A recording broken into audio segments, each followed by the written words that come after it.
The grand chamber of the Galactic Council floated in the endless darkness of space, a massive station built to hold representatives from 47 different species. It was here that the fate of entire worlds was decided. And it was here that humanity would make its final stand, not with weapons, but with words. Ambassador Elena Vasquez stood at the center of the chamber. Her simple black uniform a stark contrast to the elaborate robes and gleaming armor worn by the alien delegates around her. She was a small woman with gray streaks in her dark hair, and she had served humanity for over 30 years in the diplomatic corps. The chamber itself was a marvel of engineering, with seats rising in circular tiers like an ancient amphitheater. Holographic displays flickered with translations in hundreds of languages, and the air hummed with the quiet breathing and clicking and rustling of dozens of alien species. At the highest tier sat the Archon of the Thyral Dominion, a creature that resembled a massive serpent covered in golden scales. His name was Vexarian, and he had ruled his empire for over 3,000 years. He looked down at Elena with eyes that held nothing but contempt. The council will now vote on Resolution 7749, announced the speaker, a four-armed being from a species so old that no one remembered their homeworld. The Regulation of Primitive Species Act. Elena kept her face perfectly calm as she listened to the resolution being read aloud. It would strip humanity of voting rights in the council, place oversight committees on every human world, and limit human ships to designated travel corridors. In simple terms, it would reduce humanity to a servant race. This resolution is necessary, Vexarian declared, his voice echoing through the chamber like thunder. Humans have been members of this council for only 200 years. They are children playing at the table of adults, and it is time they learned their place. Murmurs of agreement rippled through the chamber. The elder races nodded their various heads and appendages, and Elena could see the smug satisfaction on their faces. The humans have spread too quickly, added the Prime Minister of the Vareshi hegemony, a tall insectoid creature with compound eyes that glittered like black diamonds. They breed like vermin and infest every corner of the galaxy. We must contain them before they become a threat. Elena said nothing. She had learned long ago that arguing with those who had already made up their minds was a waste of breath. The vote was called, and one by one the species cast their decisions. The holographic display showed the results in real-time: green for yes, red for no. Green lights filled the chamber like a disease spreading across a star map when the final count was announced. The resolution had passed with 44 votes in favor and only 3 against.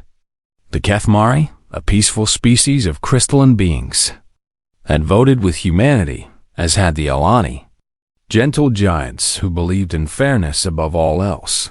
The resolution passes, the speaker announced, and cheers erupted from the Thyral delegation. Vesharian leaned forward, his forked tongue flickering with pleasure. Let this be a lesson to all primitive species. Know your place, and you will be tolerated. Forget it, and you will be reminded. Elena stood perfectly still as the celebration continued around her. She waited until the noise died down, and then she did something that surprised everyone in the chamber. She smiled. It was not a smile of surrender or acceptance. It was the smile of someone who had been waiting for this moment for a very long time. Distinguished delegates, Elena said, her voice calm and clear. I thank you for making this decision so easy. The chamber fell silent. Even Vexarian stopped his celebration to stare at the human ambassador. Elena reached into her uniform and pulled out a small object. It was the Council Seal of Earth, a golden disc that represented humanity's membership in the galactic government. She placed it gently on the podium in front of her. Humanity withdraws from the Galactic Council, she said, and her words echoed through the sudden silence. Effective immediately. For a long moment, no one moved. The alien delegates stared at Elena as if she had grown a second head. and Vexarian began to laugh. It was a cold, cruel sound that filled the chamber like poison. The humans are throwing a tantrum. How adorable. Let them sulk in their corner of the galaxy. We will not miss them. Other delegates joined in the laughter, and soon the chamber was filled with the sounds of alien amusement. They mocked humanity openly, calling them children and fools, and worse. Elena waited for the laughter to stop. Her smile never wavered. All human services, contracts, and personnel will be recalled within one standard rotation, she announced. We wish you well. She turned and walked toward the exit. Her footsteps echoed in the chamber, and not a single delegate tried to stop her. You will regret this, Vexarian called after her, his voice dripping with contempt. When your little worlds fall into chaos, you will come crawling back to us. And we will not be so generous the second time. Elena paused at the door. She looked back over her shoulder at the assembled representatives of the galaxy's greatest powers. No, she said quietly. I do not think we will. And then she was gone. The delegates returned to their celebration. They congratulated each other on putting the humans in their place. And they made jokes about how long it would take for Earth to beg for readmission. None of them noticed when the first human ships began powering down their engines. None of them paid attention when human workers started packing their belongings. None of them cared when human technicians logged off their systems for the last time. Within hours, a quiet exodus had begun. Across the galaxy, in space stations and colonies and trading posts, humans were leaving. They did not argue or fight or cause trouble. They simply smiled politely, said goodbye, and disappeared into the stars. The elder races watched with amusement. Let the humans go, they thought. The galaxy would hardly notice their absence. They could not have been more wrong in the days that followed. The greatest empires in the galaxy would learn a terrible truth. They had not been tolerating humanity out of kindness. Humanity had been carrying them on its back the entire time. And now that weight was gone, the fall would be swift, and it would be absolute.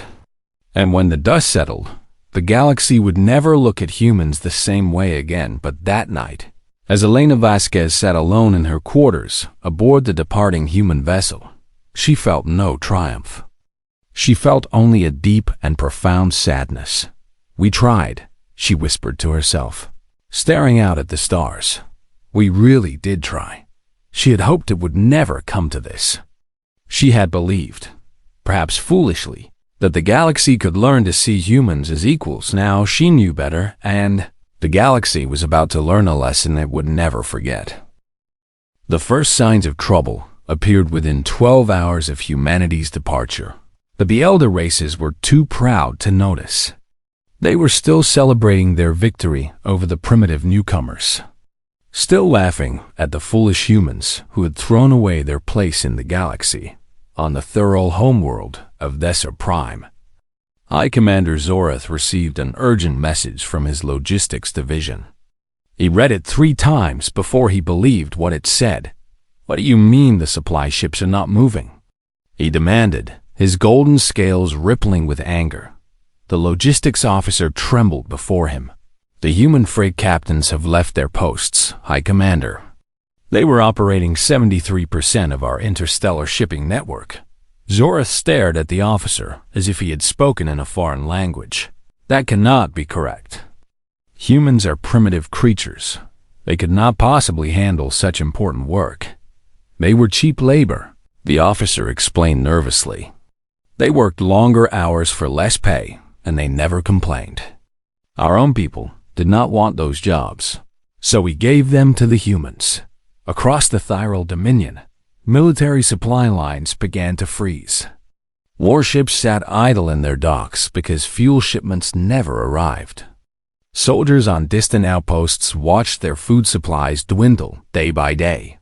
And the great war machine of the Dominion ground to a halt. But the Thyral were not alone in their suffering on Vareshi Prime, the gleaming capital of the hegemony. The lights began to flicker. The great cities that had stood for 1,000,000 years suddenly went dark, one by one. Like candles being snuffed out, Prime Minister Crystal summoned her chief technology officer to explain the disaster. "Our power grids are failing across 16 worlds," she hissed, her compound eyes blazing with fury. "How is this possible?" The technology officer spread his forearms in helpless confusion. "The quantum architecture that runs our systems, it was designed by humans. We never learned how it actually worked. We just let them maintain it. Then fix it yourselves." Crystal screamed. "We cannot," the officer admitted. "Our best scientists have studied the systems for years, and they still do not understand the basic principles. The humans tried to teach us, but we," he paused, ashamed to continue. "You what?" "We told them their knowledge was beneath us. We said we did not need lessons from primitives." Crystal felt something cold settle in her stomach. It was fear, an emotion she had not experienced in centuries across the galaxy. Similar scenes played out on world after world. The Oridani Collective discovered that their entire diplomatic communication network had been built and maintained by human engineers without it. They could not talk to their own colonies. Mistranslations led to confusion. Confusion led to suspicion. And within days, 3 separate border conflicts had erupted because species could no longer understand each other. The universal translation network, a gift the humans had built and shared freely with the entire galaxy, went offline. No one had ever bothered to learn how it worked because no one had ever imagined the humans would leave. And then came the economic collapse. The Galactic Banking Consortium had always prided itself on stability. For 10,000 years, the great financial institutions had kept the economy running smoothly. But now, as the markets began to crash, the truth emerged. Human economists had been quietly working behind the scenes for decades. They had identified weaknesses in the system that no one else had noticed. They had developed solutions that no one else could understand. And they had implemented fixes that no one else knew existed without them. 3 separate currency systems collapsed within 48 hours. The hegemony credit lost 60% of its value overnight. And panic spread through the trading hubs like wildfire. Emergency council sessions were called. The great chamber that had celebrated humanity's departure now echoed with angry voices and desperate pleas. "Where are the humans?" demanded the representative from the Oridani Collective. "We need them to restore our communication systems. Our people are starving," shouted the ambassador from a minor Thyral vassal world. "We need the supply ships to return." "The hospitals are failing," cried another delegate, and only now did they realize that human doctors and nurses have been staffing medical facilities across the galaxy, facilities that the elder races considered beneath their dignity. Arkan Vexarian sat in his high seat and watched the chaos unfold. For the first time in 3,000 years, he felt something he did not recognize. It was doubt. "Summon the human ambassador," he commanded. But his servants returned with empty hands. "There is no human ambassador," they reported. "There are no humans anywhere. They have all left." Vexarian slammed his tail against the floor in rage. "Then send a message to Earth. Tell them to return their workers immediately. Tell them we command it." The message was sent. It traveled across the stars at faster than light speeds. It arrived at Earth's orbital communication station within minutes. Admiral Chen Wei, commander of Earth's defensive fleet, received the transmission aboard his flagship, the Indomitable. He was a tall man with a shaved head and calm eyes that had seen more battles than most soldiers could imagine. "Read the Thyral demand carefully." He considered it for exactly 3 seconds. Then he deleted it without sending a reply. On Earth, life continued as normal. The sun rose and set over green hills and blue oceans. Children went to school. Workers went to their jobs. Families gathered for meals and laughter and love. The humans had spent 200 years building relationships with other species. They had shared their knowledge freely. They had worked the jobs no one else wanted. They had asked for nothing but respect in return, and they had been answered with contempt now. They watched from a distance as the galaxy they had helped build began to tear itself apart. They felt no joy in it, only a deep and tired sadness. Ambassador Elena Vasquez gave a single interview to Earth's news networks. Reporters asked her if humanity would consider returning to the Council. "We offered friendship," she said simply. "They chose contempt. We will not be taken for granted again." The interview was broadcast across human space. On every world and station and ship, humans nodded in agreement. They had tried to be good neighbors, and they had been treated like servants. Never again. Meanwhile, the elder races scrambled to fill the void. They tried to restart their own logistics networks, but they had forgotten how. They attempted to repair their own technology, but the knowledge was lost. They struggled to rebuild their economies, but the damage was too severe. Day by day, the great empires crumbled. And day by day, the terrible truth became clear: humans had never been primitive newcomers tolerated out of pity. They had been the invisible backbone holding everything together. The quiet workers who kept the lights on and the ships moving, and the systems running. The elder races had never noticed, because humans never demanded recognition. They just worked, day after day, expecting nothing but fairness. Now they were gone, and the galaxy was learning what their absence truly meant in his palace on Nesser Prime. Archon Vexarian made a decision that would change everything. If the humans would not return willingly, he would force them. He began assembling a fleet, the largest military force the galaxy had ever seen.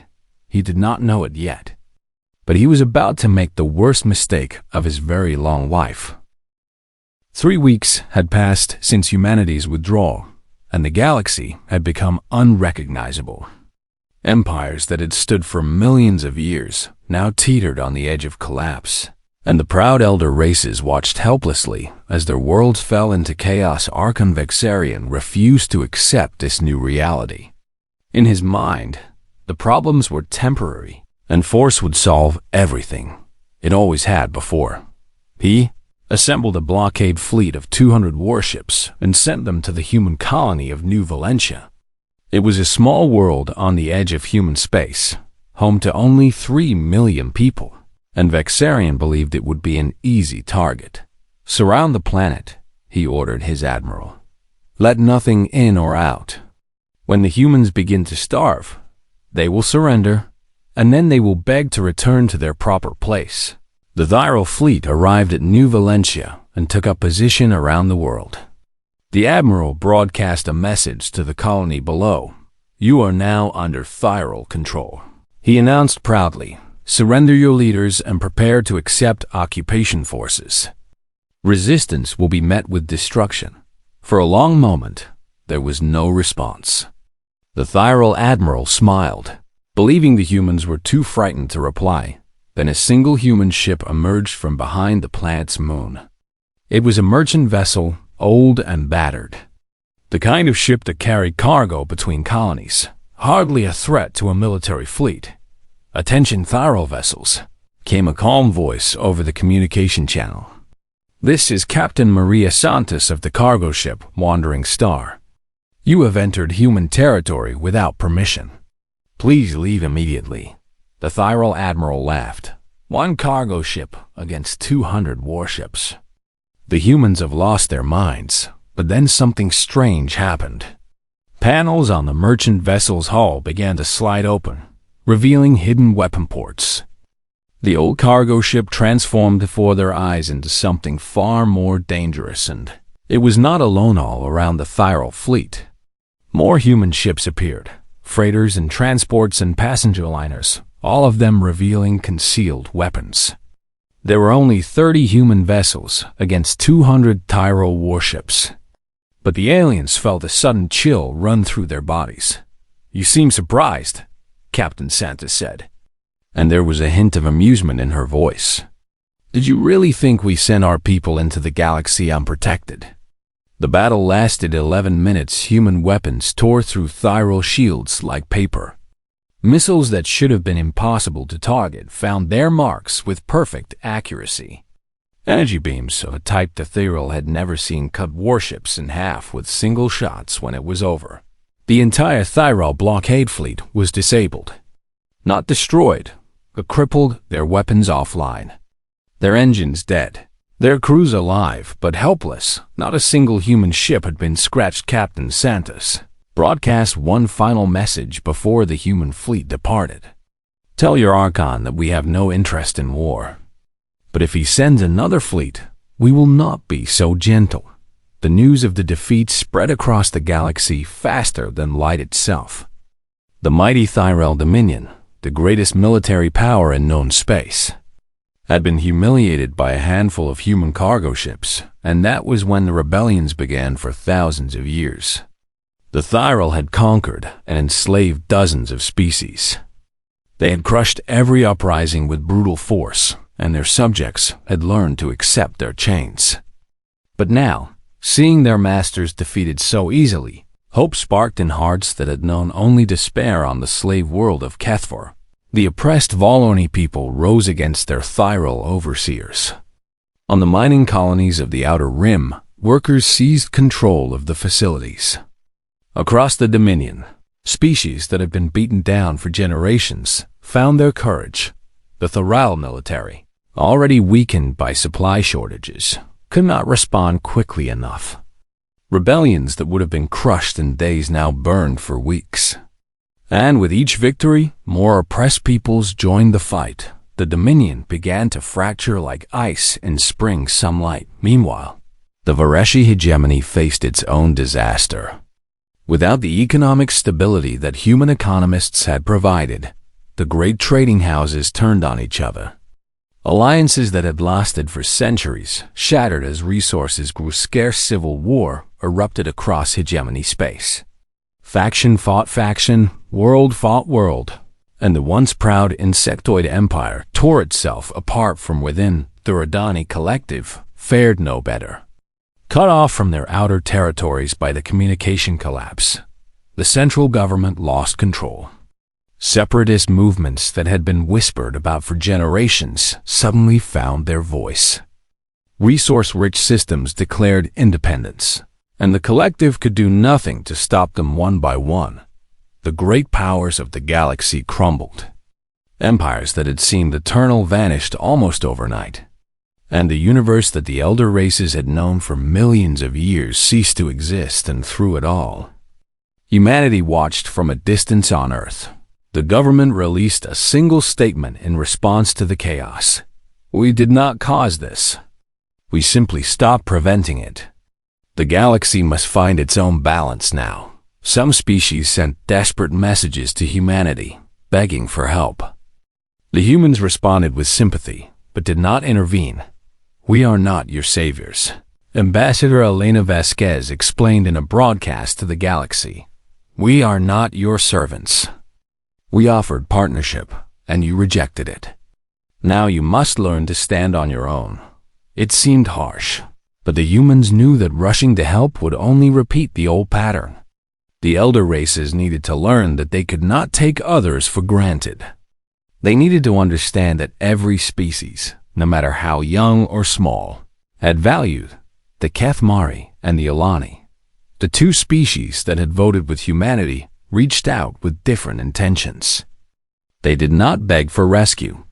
Instead, they asked for alliance. We saw what you were, the Kethmari ambassador said, her crystalline body glowing with warm light. We knew your worth when others were blind. Let us build something new together. Humanity accepted. Trade routes opened between human space and Kethmari territory. Alani engineers worked alongside human scientists, and a new coalition began to form, small but growing, built on mutual respect rather than domination. But the peace would not last. Archon Vixarian, humiliated and desperate, made one final decision. He would not accept defeat. He would not negotiate. He would not surrender. Instead, he sent messengers to every elder race still capable of fighting. He called in ancient debts and made new promises. He gathered every warship that could still fly, We will crush Earth itself. He declared to his followers, we will burn their homeworld to ash and scatter their people across the stars. And when we are done, no species will ever dare to defy us again. The response surprised even Vessarion. 9 different species contributed ships to his cause. They were all desperate, all humiliated, all hungry for revenge when the fleet was assembled. It numbered 12,000 warships, the largest military force in galactic history. They set course for the Sol system. For Earth, for the heart of human civilization, Varian stood on the bridge of his flagship and smiled. This time, there would be no mercy. He did not know that humanity had been preparing for this moment for 200 years. He did not understand that every insult, every rejection, every act of contempt had only made the humans more determined. He was about to learn the terrible price of underestimating humanity. And the lesson would be written in fire across the stars. The Allied fleet emerged from hyperspace at the edge of the Sol system, and even the most hardened veterans gasped at the sight before them. 12,000 warships stretched across the void like a wall of metal and fire, bristling with weapons. Capable of destroying entire worlds, Archon Vexarian stood on the bridge of his flagship, the Eternal Dominion, and surveyed his armada with satisfaction. 9 species had answered his call, contributing their finest vessels to this moment of vengeance. Humanity ends today, he announced to his assembled commanders. Their precious Earth will burn, and their scattered colonies will fall one by one. This is the price of defiance. The fleet advanced toward the 3rd planet from the sun, a small blue world covered in water and green land, the birthplace of the species that had caused so much trouble. And then, between the fleet and Earth, the human defenders appeared. 400 ships. Vexarion laughed when he saw the numbers. 400 against 12,000 was not a battle. It was suicide. They send toys to face us, mocked the Varishi faction commander. Perhaps they hope we will die of laughter, Admiral Chun. Wei stood on the bridge of the Indomitable and watched the enemy fleet approach. His face was calm, his hands steady at his sides. Around him, his crew worked with quiet efficiency, preparing for what was to come. Admiral, his communications officer reported, the enemy fleet is hailing us. They demand our immediate surrender. Chun Wei nodded slowly. Open a channel.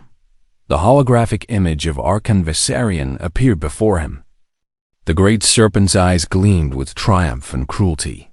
Human, Vexarion hissed, you stand before the greatest military force ever assembled. Surrender now, and I may show mercy to your civilians. Resist, and I will turn your world to glass. Chun Wei studied the alien for a long moment before responding. Archon, I will give you this one chance. Turn your fleet around and leave our system. Do this, and no one needs to die today. Vexarion's laughter echoed across the communication channel. 400 ships threaten 12,000. Your arrogance is amusing. Human, but it will not save you. You misunderstand, Chun Wei said quietly. I am not threatening you. I am trying to save your lives. The communication channel closed, and Vegarion ordered his fleet to attack. 12,000 warships surged forward, their weapons charging, their crews hungry for destruction. They expected the human fleet to scatter or retreat.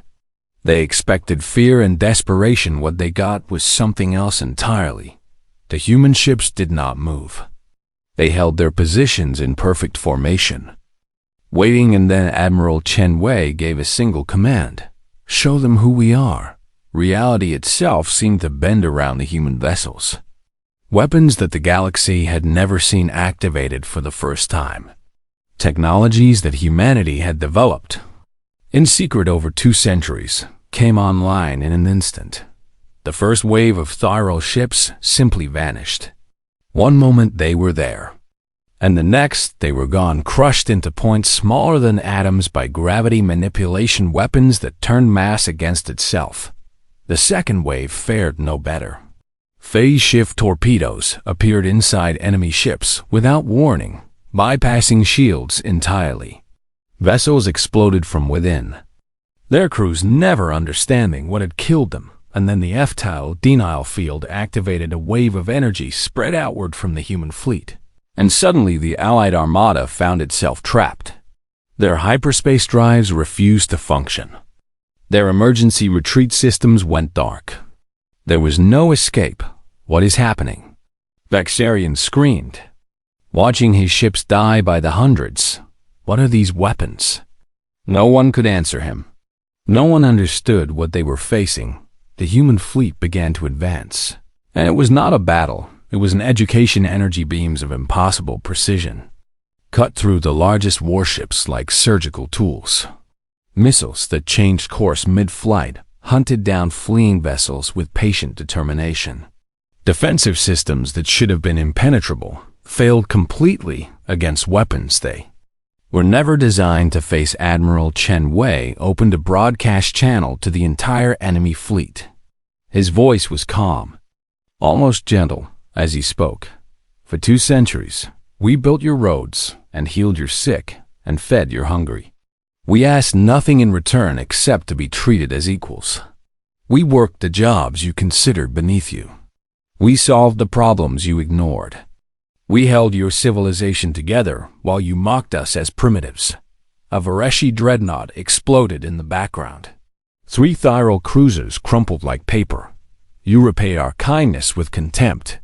You answered our friendship with insults. And when we finally asked to be left in peace, you came to destroy our home. The human fleet cut through the enemy armada like a blade through water. 4 hours into the battle, 9,000 alien ships had been destroyed. Today, we stopped being kind, Chen Wei continued, his voice hardening. Today, you learn what humanity is truly capable of. We hid our strength because we did not want to rule you. We wanted to live beside you as neighbors and friends. The remaining 3,000 enemy ships had stopped fighting. Their crews watched in stunned horror as the human vessels surrounded them, weapons still glowing with terrible energy. But you could not accept our friendship. You could only understand power. So here is power. Chen Wei paused, and when he spoke again, his voice carried the weight of 200 years of patience, finally exhausted. Surrender now, or there will be nothing left to bury. One by one, the surviving ships powered down their weapons and transmitted their surrender. There was no debate, no hesitation. They had seen what humanity could do, and they wanted no more of it. Our conversarian was captured alive. His flagship was disabled and boarded by human marines. And the great serpent who had ruled for 3,000 years was brought before Admiral Chen Wei in chains. Why? Vexarian demanded, his voice broken and confused. Why did you hide your power? Why did you pretend to be weak? Chen Wei looked at the fallen tyrant with something that might have been pity. Because strength without restraint is tyranny. We had the power to conquer the galaxy from the moment we joined the Council. We chose not to because we believed there was a better way. You could have ruled everything, Vexarian whispered. We did not want to rule. Chen Wei replied, we wanted to be neighbors. We wanted to be friends. We wanted to build something together with the other species of the galaxy. Not an empire, but a community. He shook his head sadly. You forced us to remind you what we are capable of. That was your choice, not ours. As the prisoners were processed and the battlefield was cleared, communications began flooding in from across the galaxy. But these messages did not come from governments or militaries. They came from ordinary citizens, the oppressed. Peoples of the Tharal Dominion sent their thanks. The common workers of the Vareshi hegemony celebrated in the streets. Enslaved species across the galaxy watched the news and wept with joy. They did not see the battle as a human victory. They saw it as the end of their chains. One message came from a young Valorni girl on the former slave world of Kethfor. It was simple and heartfelt. Thank you for showing us that the masters can fall. Thank you for teaching us that we do not have to be afraid. We will remember what you did for the rest of our lives. Admiral Chen Wei read the message in his quarters that night. He read it several times. And when he was finished, he sat in silence for a long while. The battle was over, but something new was beginning. Across the galaxy, beings who had been told they were worthless were discovering their own strength. Species that had been crushed for generations were learning to stand. Humanity had not set out to start a revolution. They had simply wanted to be treated fairly. But sometimes, the smallest acts of defiance can change everything, and the galaxy would never be the same again. 1 year had passed since the Battle of Earth, and the galaxy had transformed beyond recognition. The old empires existed only in history books now, their grand palaces empty, their once proud fleets scattered and gone. The Thyral Dominion had collapsed completely within 3 months of Archon Vexarian's capture. Without his iron grip holding it together, the empire fractured into dozens of independent states. And the species that had suffered under Thyral rule finally knew freedom. The Hareshi hegemony had split into 17 separate republics, each one governed by elected leaders rather than hereditary rulers. The great trading houses still existed, but they answered to the people now instead of the other way around. The Oridani collective had reformed itself from the ground up. The old aristocracy had been swept away by peaceful revolution, and a new federation had risen in its place, one where every world had a voice, and every citizen had rights across the galaxy. The story was the same. Tyranny had fallen, and something new was being born in the great chamber where the Galactic Council had once met. A different gathering now took place. Representatives from over 100 species had come together to sign a new agreement. The founding charter of the Interstellar Compact ambassador Elena Vasquez stood at the podium, looking out at the assembled delegates. She was older now, her hair almost entirely gray, but her eyes still held the same quiet strength they always had. "We are here today to begin again," she said, her voice carrying through the silent chamber. "The old order is gone, destroyed by its own arrogance and cruelty. We have a chance now to build something better, something that honors every species, regardless of how old or powerful they might be." The charter she presented was unlike anything the galaxy had seen before. It guaranteed equal representation for all member species, from the youngest to the most ancient. It established universal rights for all sentient beings. It created systems of mutual aid that would prevent any world from being exploited or abandoned. When the reading was finished, the Kethmari ambassador rose to speak. Her crystalline form caught the light and scattered it into rainbows across the chamber. "We have a question for humanity," she said, her voice like music. "Will you lead this new compact? You have proven your strength and your wisdom. No one would object if you claimed that right." The chamber fell silent. Every eye turned to Elena Vasquez. She smiled, the same calm, knowing smile she had worn when she walked out of this chamber 1 year ago. "No," she said simply. "We will not." A murmur of surprise rippled through the assembly, and Elena raised her hand for silence. "We did not tear down the old empires to build our own," she explained. "We did not fight so that humans could rule the galaxy. We fought so that no species would ever be dismissed as primitive again. We fought so that every voice would be heard." She looked around the chamber, meeting the eyes of delegates from species that had once mocked humanity, from peoples who had been slaves, from civilizations both ancient and young. "Lead yourselves," she said. "Build your own futures. Make your own choices. We will be here if you need us, not as masters, but as partners. Not as rulers, but as friends." The vote was called, and the charter passed unanimously. Cheers erupted through the chamber, and for the first time in galactic history, representatives of every species celebrated together as equals. Later that day, a private reception was held for the founding members. It was here that the Kathmari ambassador approached Elena Vasquez with a question that had been troubling her. "I must know," she said softly. "Why did humanity never reveal its true strength before? You endured centuries of contempt and mockery. You could have demanded respect at any time. Why did you wait?" Elena was quiet for a long moment, staring out the viewport at the stars beyond, because we hoped we would never have to. She finally replied, "We believed that if we worked hard enough, if we helped enough, if we proved ourselves through our actions rather than our weapons, the galaxy would eventually see us as equals." She turned to face the Kathmari ambassador, and there was sadness in her eyes, deep sadness that had been there for a long time. We wanted to believe the universe was better than it was. We wanted to believe that kindness could triumph over cruelty.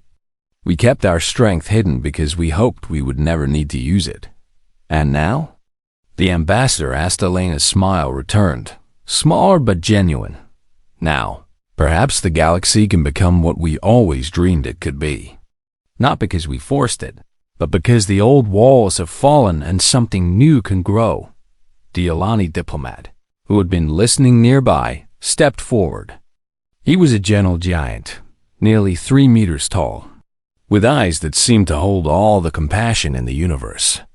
"There is a saying among my people," he rumbled softly, "that the strongest souls are those who can endure suffering without becoming cruel. You humans suffered greatly under the contempt of the elder races. Yet you did not become like them." He placed his massive hand over his heart in a gesture of respect. "That, I think, is your greatest strength, not your weapons, not your technology, but your ability to remain kind when the galaxy gave you every reason to be harsh." The reception continued late into the night, and when it finally ended, Elena Vasquez found herself alone on a balcony overlooking the stars. Admiral Chen Wei found her there an hour later. He had removed his uniform and wore simple civilian clothes, looking less like a legendary warrior and more like a tired old friend. "It is finally over," he said, standing beside her. "No," Elena replied. "It is finally beginning." They stood in comfortable silence for a while, watching the ships of 100 different species come and go from the station. "Do you think they understand?" Chen Wei asked eventually. "Do you think they truly understand what we tried to teach them?" Elena considered the question carefully before answering. "Some of them do," she said. "Some of them will learn in time. And some," she shrugged, "some will probably never understand. But that is not our responsibility. We showed them the way.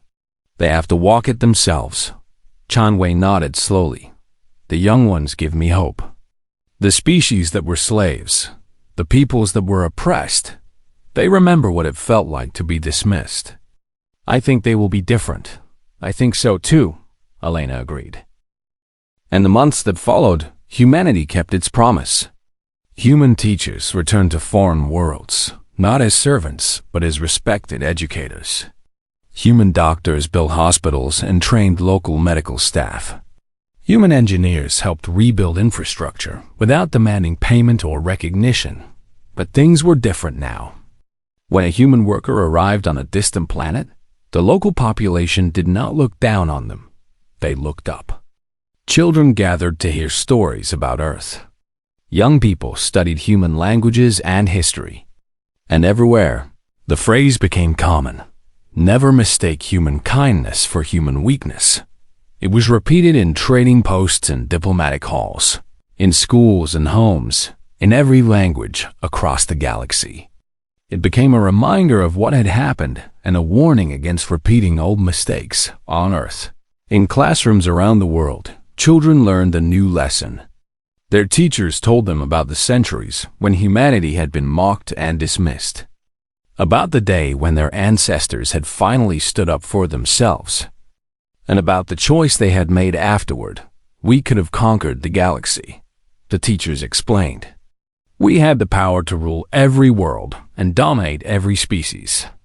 But we chose not to.